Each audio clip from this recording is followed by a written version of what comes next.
옛말에 호랑이에게 물려가도 정신만 차리면 산다라는 말이 있죠.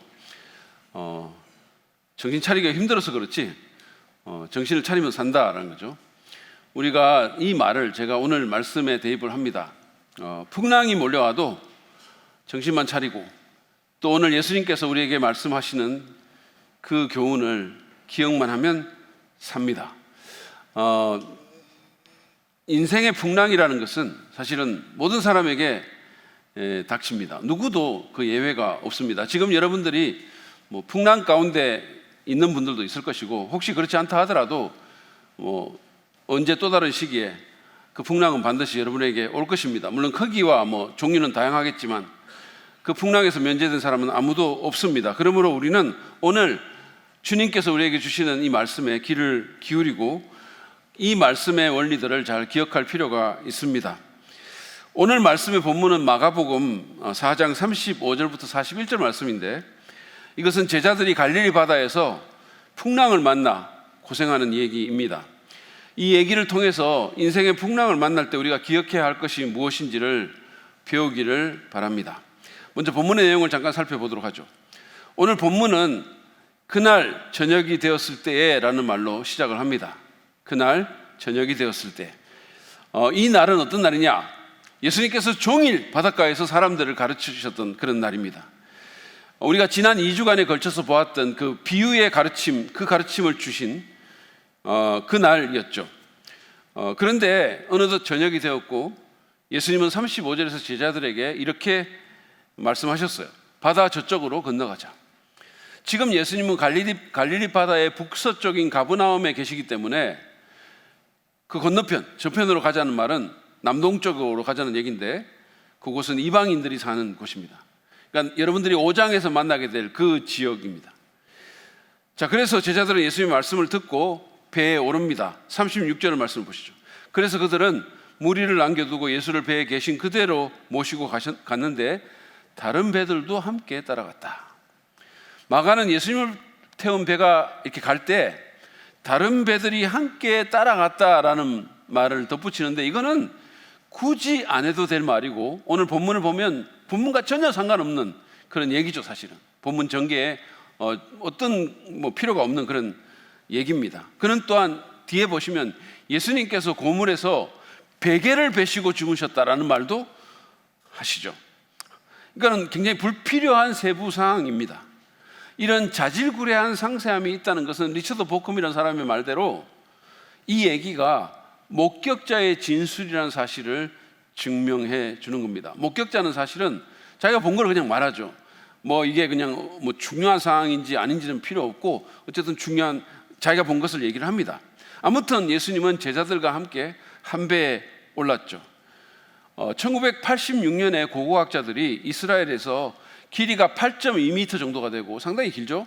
그리고 넓이가 2.3m 정도 되는 고기잡이 목선을 완전하게 잘 보존된 형태로, 놀랍도록 잘 보존된 형태로 발견했습니다. 예수님은 아마 그 정도의 배를 탔을 걸로 보여집니다. 한 15명 정도가 탈 수 있는 배니까 12명의 제자들과 예수님이 이 배를 타고 갑니다. 그런데 문제가 생긴 거죠. 갑작스러운 풍랑이 몰아닥친 겁니다. 37절 말씀 보시죠. 그런데 그 센 바람이 일어나서 파도가 배 안으로 덮쳐 들어오므로 물이 배에 벌써 가득 찼다 그랬어요. 갑작스럽게 풍랑이 일어난 거죠. 그래서 거센 바람이 일어났다 그랬어요. 메가 바람입니다.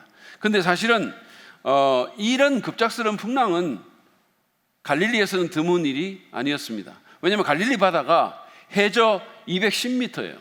굉장히 낮습니다.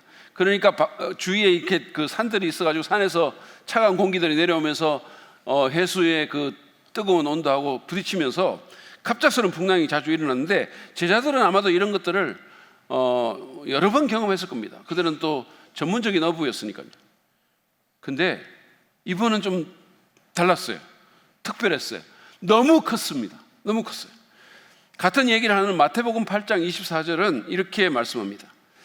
그런데 바다에 큰 풍랑이 일어나서 배가 물결에 막 뒤덮일 위험에 빠지게 되었다 그랬어요. 물결이 너무 크게 덮쳐가지고 배가 거기에 완전히 뒤덮여서 가라앉을 위험에 처했다라는 거예요. 여러분 한번 상상해 보십시오. 바람이 마구마구 몰아치고 집채만한 파도가 일어서고 사방은 칠흑같이 깜깜합니다. 뭔가 부지직 부서지는 소리가 들립니다. 물이 배에 가득 차고 제자들은 혼비백산해서 막 소리를 지르고 그들의 온몸이 다 물에 젖고 옷이 찢겨져 나가고 이리 뛰고 저리 뛰고 이런 상황을 한번 상상해 보세요. 여러분 이런 상황에서 예수님이 무엇을 하고 계셨을까요? 38절 상반절입니다. 예수께서는 고물에서 베개를 베고 주무시고 계셨다.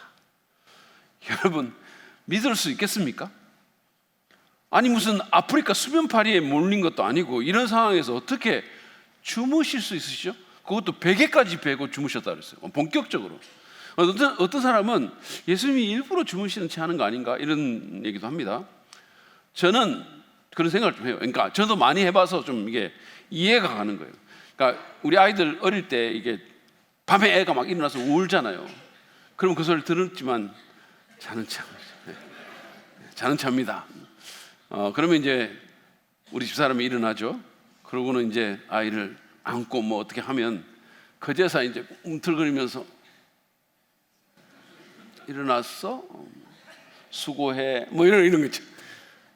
근데 사실은 이렇게 예수님께서 왜 이러셨을까? 생각해 보면 이해가 가는 면이 있죠. 왜냐하면 예수님은 종일 가르치셨어요. 하루 종일. 여러분 종일 가르쳐 보신 적이 있으십니까? 없으면 말을 하지 마세요. 제가 중국에 가가지고 지하 신학교에서 일주일 동안 아침부터 저녁까지 종일 가르쳤어요. 정말로 피곤했어요. 너무너무 피곤했습니다. 아, 이렇게 피곤할 수가 있나 이런 생각이 들었거든요. 그러니까 예수님은 지금 그런 조용한 실내가 아니고 바닷가에서 마이크도 없이 완전히 맨목소리로 파도와 바다새의 울음소리와 싸우면서 수많은 무리들에게 소리 지르며 가르치셨으니까 얼마나 피곤했겠어요. 거기다가 틈틈이 또 병자들 고치고 귀신 들린 사람들 귀신 쫓아내주고. 여러분 아픈 사람 대하는 게 얼마나 피곤한 일입니까? 앞에 보면 식사도 그러면서 사역했다고 하니까 예수님은 기진맥진하셔서 완전히 골아떨어지신 것 같아요. 자, 이런 상황에서 이것저것 해보던 제자들이 마침내 예수님께 다가와서 그분을 깨웁니다. 38절 하반절이에요. 제자들이 예수를 깨우며 말하였다. 선생님, 우리가 죽게 되었는데도 아무렇지도 않으십니까? 아무렇지도 않으십니까? 어떻게 깨웠을까요? 저는 제가 우리 딸내미 깨울 때 정말 나긋하는 목소리로 스위디, 이제 일어나야지 이렇게 깨웁니다. 스위디. 예. 근데 그렇게 깨웠을 것 같진 않아요. 정말로. 보통 그 아내들이 남편 깨우듯이 깨웠을 것 같아. 일어나 이제 그만.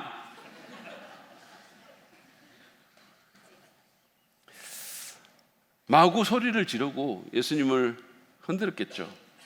선생님, 지금 우리가 다 죽게 생겼는데, 아니 괜찮으세요? 왜 아무것도 안 하고 계세요? 글리스만이세요?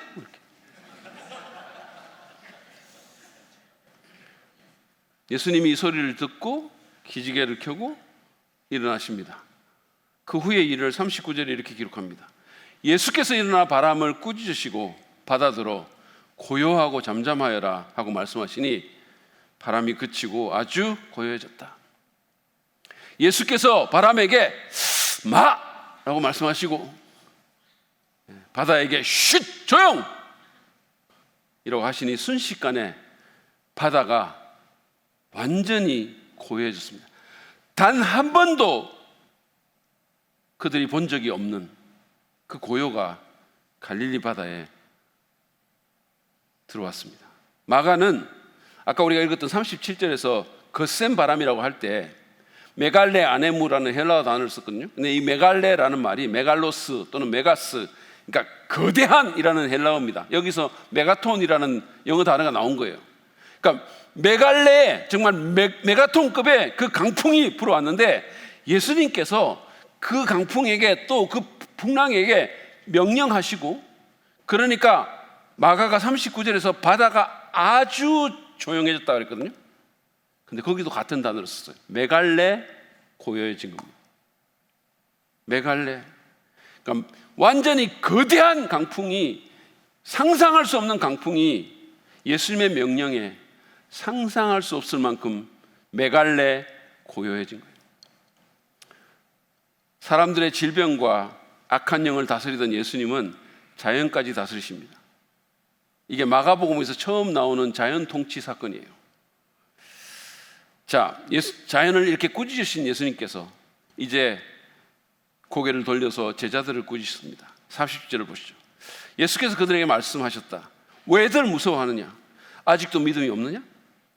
근데 사실은 이걸 보면, 아니 좀 이게 특별히 첫 번째 질문, 말이 안 되는 것 같지 않으세요? 아니 왜들 무서워하냐고요?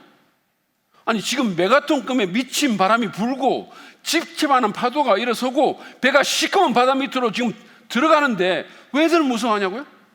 그러면 지금과 같은 상황에서 클린스만처럼 웃고 아무것도 안 하라고 있어야 됩니까?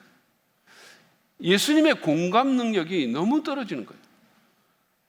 근데 두 번째 질문을 보면 예수님이 왜 이런 말도 안 되는 바보 같은 질문을 하셨는지 좀 이해가 돼요. 예수님이 이렇게 말씀하시죠. 아직도 믿음이 없느냐? 아직도? 그동안에 수많은 질병들이 즉각적으로 완전하게 고쳐지고 악한 영이 쫓겨나가고, 아니 문둥병, 나병이 낫고 중풍병이 낫고 그 모든 것을 다 봤는데, 그래서 정말 가버나움에 아픈 사람이 한 사람도 없어진 것을 봤는데 아직도 믿음이 없냐? 여러분, 이 질문은 서로 관련이 있는 질문이거든요. 이 사람들이 그토록 혼비백산하며 두려워한 것은 그들에게 믿음이 없기 때문이에요. 그래서 이런 질문을 한 거죠. 41절은 이 얘기의 결론입니다. 그들은 큰 두려움에 사로잡혀서 서로 말하였다. 이분이 누구이기에 바란가? 바닷가에도 그에게 복종하는가? 큰 두려움에, 원어 성경을 보면 메가스 두려움에 사로잡힙니다. 여기서 계속 그 단어가 나와요. 근데 사실은 마가가 메가라는 단어를 여기서 썼을 뿐만 아니라 두려움이라는 단어를 원어 성경을 보면 두 번을 쓰거든요. 그러니까 그들이 자기들의 스승에 대해서 느꼈던 두려움이 얼마나 큰가를, 그러니까 풍랑에 대해서 느꼈던 두려움보다 이것이 훨씬 더 큰 두려움임을 표현하고 있습니다. 그래서 그들이 서로를 바라보면서, 아니 이분이 누구길래 바람과 바다까지도 복종하는가 그랬어요. 여러분, 바람과 바다가 복종하는 사람은 누굽니까? 바람과 바다가 복종하는 존재는 하나님이에요. 이게 오늘 본문의 얘기입니다. 그러면 이 본문은 인생의 풍랑이 몰려올 때 무엇을 기억하라고 우리에게 가르쳐 줍니까? 제가 세 가지를 정리를 해서 여러분에게 알려드립니다. 첫 번째, 인생의 풍랑은 주님의 제자 훈련 과정임을 기억하십시오. 인생의 풍랑은 주님의 실습 교육입니다. 그 사실을 기억하세요. 오늘 본문을 보면 제자들이 풍랑을 만나게 되는데 그것의 1차적인 책임은 예수님께 있어요. 예수님이 저쪽으로 건너가자라고 얘기하셨죠, 저녁에. 그래서 제자들이 그 말씀대로 그렇게 한 겁니다. 만약에 예수님께서 그쪽으로 건너가자라고 말씀 안 하셨으면 제자들은 배에 안 탔을 것이고, 그러면 이런 일도 안 당했겠죠. 예수님이 바다로 나가자고 해서 이 모든 사달이 난 것입니다. 이런 일이 예수님께서 일어날 줄 모르고 그랬었을까요? 왜 몰랐을까요? 다 아셨겠죠. 그런데도 예수님은 풍랑의 한가운데로 제자들을 밀어 넣으십니다. 왜 그러셨을까요? 예수님은 자기가 사랑하는 사람들의 고통을 보고 쾌감을 느끼는 무슨 변태 같은 사람일까요? 왜 그러셨을까요? 예수님은 제자들이 이 힘든 풍랑의 사건을 통해서 실제적인 레슨을 받고 성장하기를 원하신 것입니다. 예수님이 어떤 분인지를 그냥 이론이 아니라 실제적인 삶의 경험을 통해서 알아가기를 원하신 것이죠. 오늘 본문에 보면 이 풍랑 사건이 예수님께서 비유를 가르치신 그 얘기 바로 다음에 나옵니다. 그러니까 어떻게 보면 낮에 그 가르침은 이론 교육이고 밤에 이 사건은 실습 훈련이라는 거예요. 저는 제가 신학교에서 설교학을 가르치거든요. 그러면 제가 그걸 가르치면서 이 실습이라는 게 진짜 이렇게 중요하구나 라는 거를, 그 가치를 뼈저리게 느껴요. 저는 제가 이제 그렇게 못 가르치는 사람은 아니거든요. 제가 못 가르치는군요. 네. 죄송합니다. 어쨌든 그렇게까지는 못 가르치지 않아요. 근데 제가 정말로 열심히 한 번에 3시간씩 한 10주 정도를 계속해서 설교에 대해서 가르쳐요. 그렇게 가르치고 이제 실습할 때 보면 내가 이렇게 못 가르치는 사람인가? 도대체 뭐를 배웠지? 너무 좌절감이 들어요. 너무 엉망진창인 경우가 많아요. 헤돈 라빈슨이라는 전설적인 설교학 교수님이 있는데요. 그분이 정말로 수십 년간 설교를 가르치면서 이 신학생들의 이 말도 안 되는 설교를 정말 듣고, 자기가 그런 설교를 듣고도 신앙을 버리지 않고 여전히 기독교 신앙을 유지하는 것은 놀라운 하나님의 은혜이자 기적이다 그랬어요.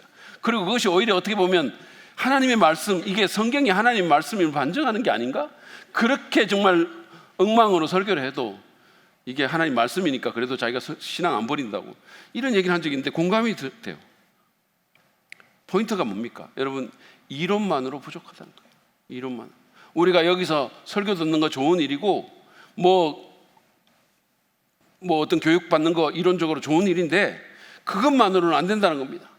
여러분, 실습을 하면서 진짜 강해 설교가 이런 것이구나라고 학생들이 배우는 것처럼 인생의 풍랑은 신앙의 실습 교육과도 같은 거예요.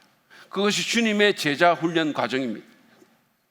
여러분, 일반적으로 우리가 풍랑이라는 힘든 일을 겪게 되면 우리는 다양한 생각과 반응을 합니다. 많은 경우에 하나님이 나를 치시는 건가? 내가 뭘 잘못해서 이런 일이 생기지? 이런 생각을 합니다. 물론 여러분, 불순종에 대한 징계로 하나님께서 어떤 어려움을 주시기도 해요. 그런 경우도 있습니다. 그러나 삶의 모든 풍랑이 다 그런 건 아니에요. 그런가 하면 어떤 사람은 풍랑을 경험하면서 하나님이 나를 버리셨나? 어떤 사람은 하나님이 내게 어떻게 이럴 수가 있냐? 그러면서 실망과 불평을 늘어놓기도 하고 심지어는 기독교를 떠나기도 합니다. 그러나 그 모든 것은 사실 오해입니다. 오늘 본문을 보면 예수님은 제자들에게 말씀하셨고 제자들이 순종하다가 오히려 이 풍랑을 만나게 되는 거죠. 그들이 예수님의 말씀에 순종하고 그들이 예수님과 동행하다가 오히려 어려움에 내몰린 겁니다. 예수님이 그들을 치시거나 사랑하지 않거나 그들에게 관심이 없어서가 아니라 오히려 그들을 사랑하시고 그들의 성장과 성숙에 관심을 보이시기 때문에 이런 일이 생긴 것이죠. C.S. 루이스가 말한 것처럼 하나님의 사랑은 거친 사랑입니다. 그냥 온실 안에서의 그런 사랑이 아니라는 거예요. 그분은 우리의 행복보다 우리의 거룩에 더 관심이 있으십니다. 그래서 좀 힘들지만, 정말 때로는 많이 힘들지만 우리에게 인생의 풍랑을 허락하시는 거죠. 여러분, 우리는 인생의 풍랑에 대한 우리의 관점을 바꿀 필요가 있습니다. 그냥 재수 없는 일, 그냥 힘들기만 한 저주서는 사건으로 보는 것이 아니라, 하나님의 심판 그런 것으로 보는 것이 아니라 나를 더 나은 사람으로, 더 성숙한 그리스도인으로, 더 좋은 제자로 세우려는 주님의 실습 교육으로 보는 것입니다. 주님께서 기쁘게 쓰실 수 있는 더 강한 제자로 당금질하시는 훈련 과정으로 보는 거죠. 그러면 어쩌면 우리는 이 풍랑에 대해서 감사하게 될지도 모릅니다. 러시아의 문호조 노벨 문학상을 탄 반체제 작가인 솔제니친이 그랬던 것처럼 말입니다. 그는 소련의 강제노동 수용소인 굴락에서 감방에 썩는 밀집 위에 누워서야 자신의 참된 재성을 깨닫게 됩니다. 그리고 거기서 어떤 체제나 이념이나 국가보다 인간의 마음이 가장 근본적인 문제라는 사실을 발견하게 돼요. 그리고 이 발견이 이 사람의 인생의 행로를 바꿉니다. 그래서 그는 내 인생에 들어와 준 이 감옥이 그지없이 고맙기만 하다, 이렇게 말했어요. 그 냄새나는 감옥, 그 불편한 감옥, 그 혐오스러운 감옥이 오히려 감사하다 그랬어요. 여러분, 인생의 풍랑에 대한 관점을 바꾸고 긍정적으로 반응합시다. 야고보 사도는 야고보서 1장 2절에서 여러 가지 시험을 당하거든 온전히 기쁘게 여기라 라고 권면합니다. 풍랑이 밀려올 때 그 풍랑을 허락하신 주님의 선한 의도와 그 결과물을 생각하고 긍정적으로 반응하라는 겁니다. 그 풍랑 자체는 사실은 안 기쁘지만 기쁘게 믿음으로 여기라는 거죠. 죽을 것 같은 느낌이 들 때도 있죠. 그렇지만 인내하면서 믿음으로 반응한다면, 그러면 우리는 야고보서 1장 4절에서 약속한 것처럼 조금도 부족함이 없이 완전하고 성숙한 사람으로 주님의 참된 제자로 성장하는 복을 누릴 수 있게 될 것입니다. 두 번째로, 풍랑이 몰려올 때 우리는 예수님께서 나와 같이 배에 타고 계심을 기억해야 됩니다. 예수님이 같은 배에 타고 계세요.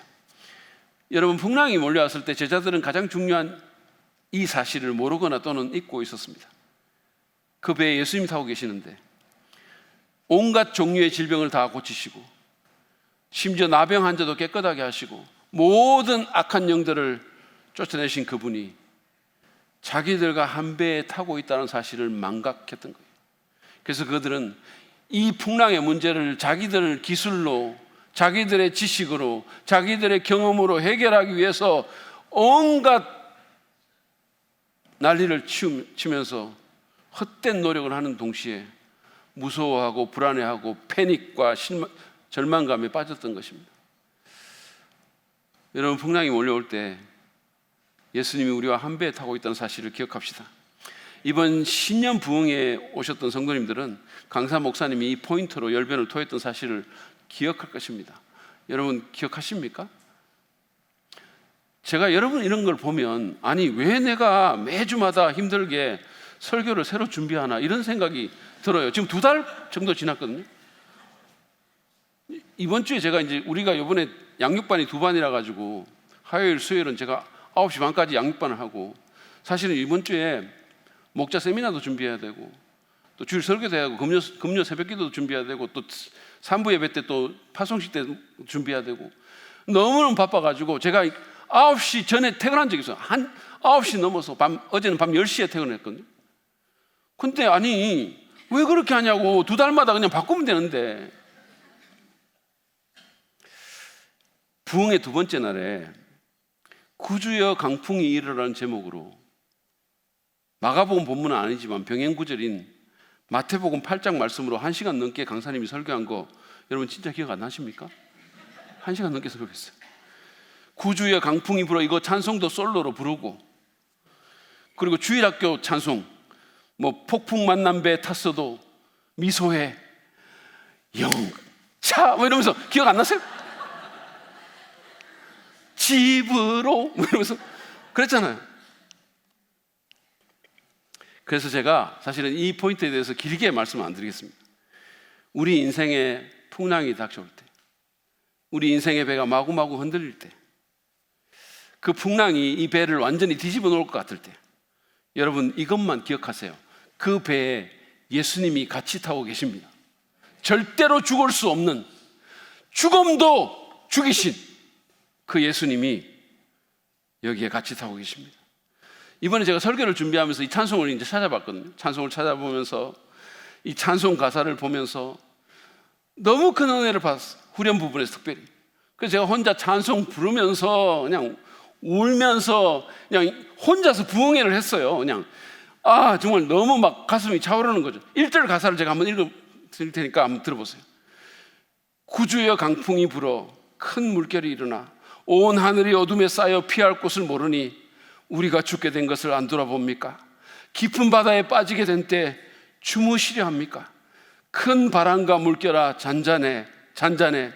사납게 뛰노는 파도나 저 흉악한 막이나 아무것도 주 편안히 잠들어 누신 배 뒤엎어 놓을 능력이 없도다.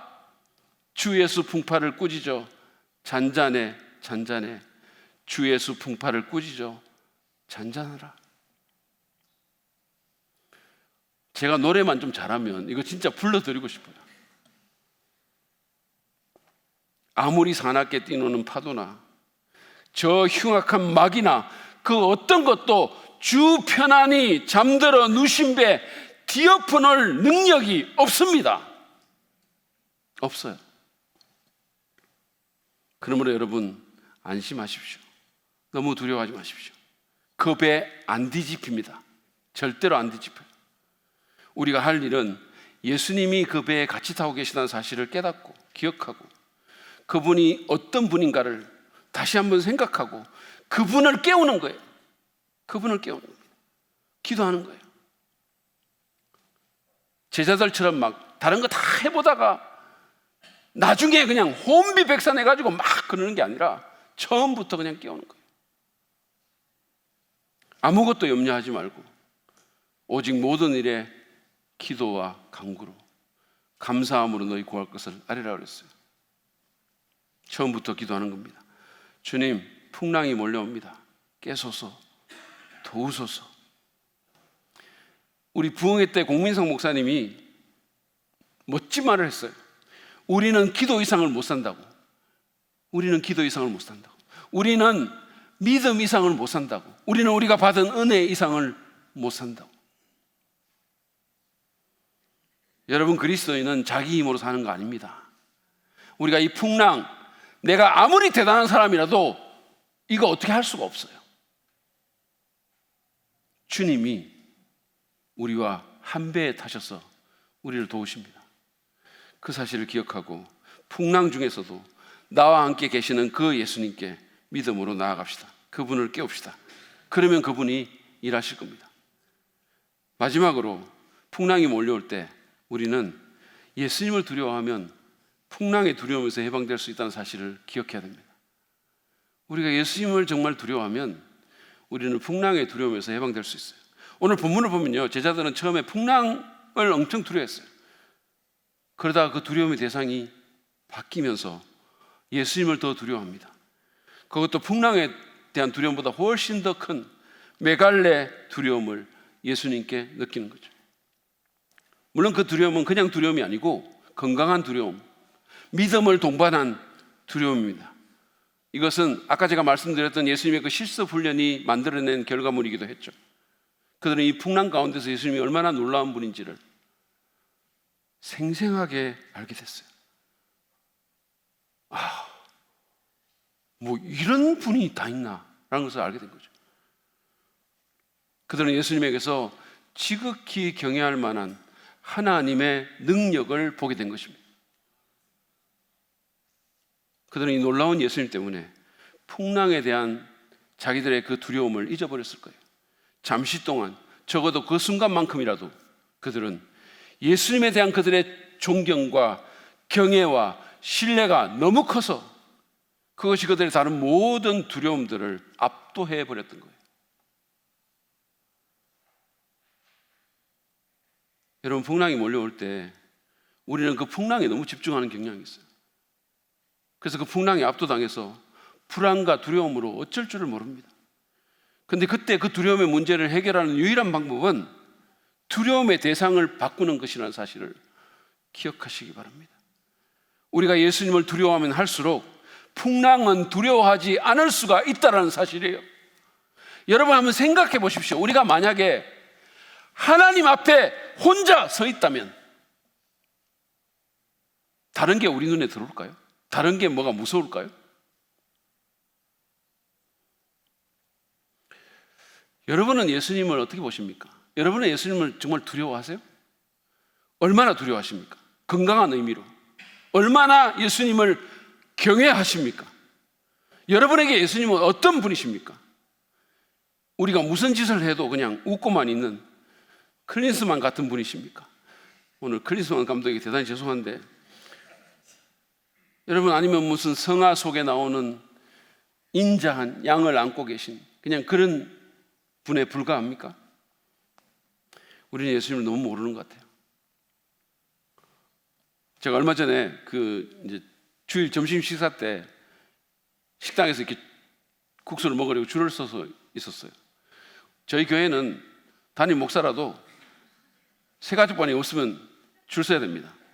근데 세가족반 할 때는 이거 빨리 먹고 가서 일하라고 사육하듯이 그냥 이게 줍니다. 근데 세가족반 없으면 그냥 줄 세워요. 그래서 제가 오늘 줄 서가지고 이렇게 있으면서 서 있는데 요 앞에 우리 정정정 선생님 딸내미 연아가 그러니까 국수를 먹고 있는데 눈이 마주칠 거예요. 그래서 내가 너무 반가워가지고 너무 좋잖아요. 그래가지고 연아를 보면서 저한테 오라고 이렇게 했어요. 그랬더니 걔가 무심한 표정으로 저를 이렇게 보더니 말도 안 하고 테이블 위에 있는 국수를 자기 손가락으로 2번 가리키는 거예요. 제가 막 웃으면서 이랬는데 이러는 거예요. 국수 보라는 거예요. 국수. 아니 지금 국수 안 보이냐고. 지금 식사하시는데 뭐 하냐고. 여러분, 연아는 저를 조금도 두려워하잖아요.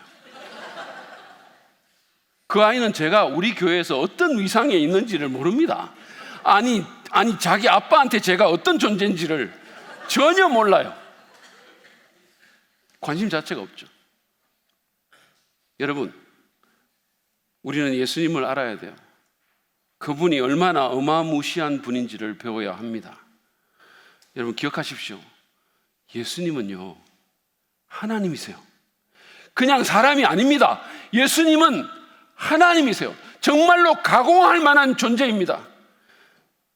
한마디로 바다와 바람을, 그 미친 바람을 완전히 조용하게 만드는 그분이 예수님이세요. 나니아 연대기를 보면 비버씨가 어린 루스에게 사자 아슬란에 대해서 이렇게 말을 하죠. 예수님은 선하지만 안전한 분이 아니라고. 누가 안전을 얘기하냐고. 여러분, 예수님이 아니고 사자가 선하지만 아슬란이 안전한 게 아니라고 이렇게 얘기합니다. 근데 예수님도 마찬가지예요. 예수님도 선하시지만 안전한 분 아닙니다. 우리는 그 예수님을 컨트롤할 수 없어요. 우리 마음대로 예수님 움직이지 않습니다.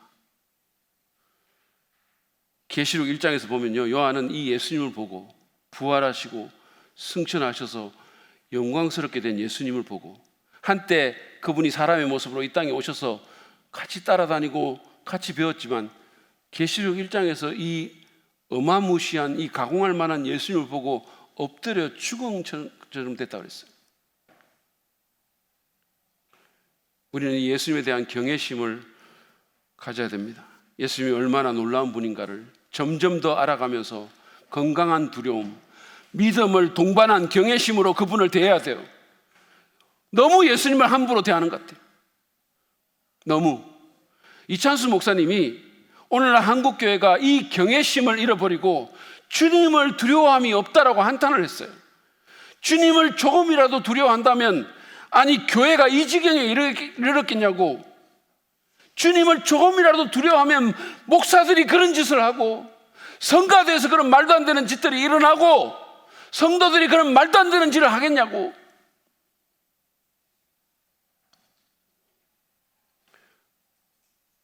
풍랑이 몰려올 때 풍랑보다 이 가공할 만한 이 놀라운 주님에게 우리의 시선을 고정합시다. 여러분, 그분에 대한 믿음을 더 키워나갑시다. 너무 놀라운 존재이기 때문에 그분은 우리가 믿을 만한 가치가 충분히 있는 분인 거예요.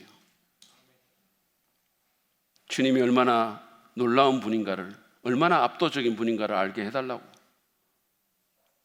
주님에 대한 경외심을 회복시켜 달라고, 그 믿음을 더해달라고 기도합시다. 그러면 우리는 풍랑에 대해서 그처럼 두려워하지 않아도 될 것입니다. 예수님은요, 왜들 무서워하느냐, 아직도 믿음이 없느냐라고 하셨어요. 그 말은 우리가 주님을 온전히 신뢰한다면, 주님이 어떤 분인지를 정말로 알고 믿는다면 그 믿음이 두려움을 내어 쫓을 수 있다는 겁니다.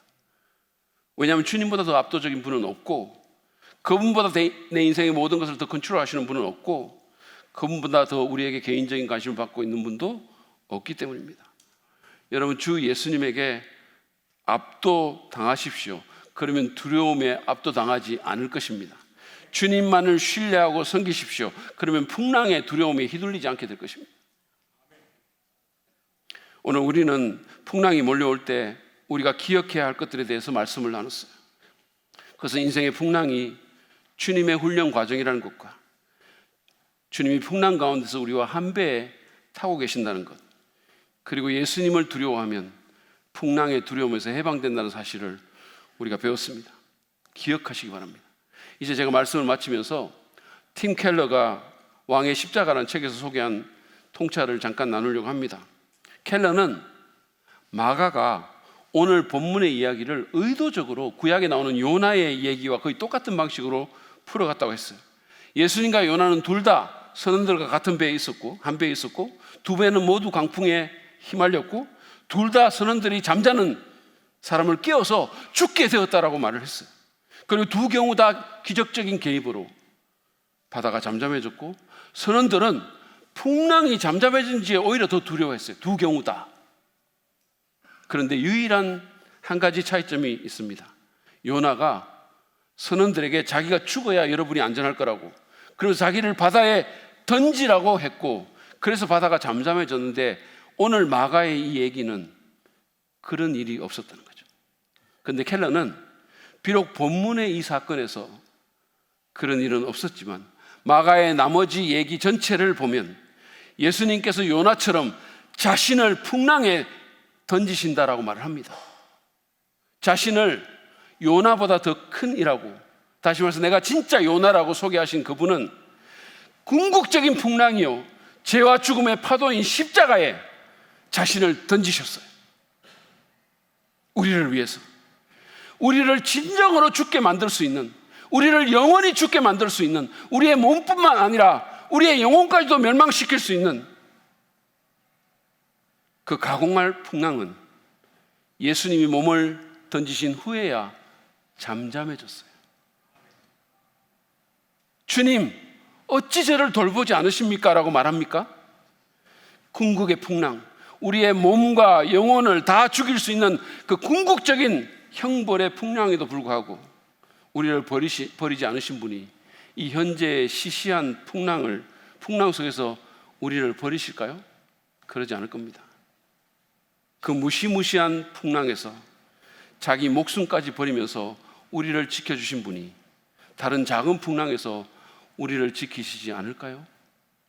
그러실 것입니다. 그러므로 여러분, 이 예수님을 신뢰합시다. 이 예수님을 찾고 깨우고 붙들고 온전히 신뢰함으로, 이 예수님께 압도당함으로 능히 풍랑을 이기는 우리 모두가 되시기를 주님의 이름으로 축복합니다.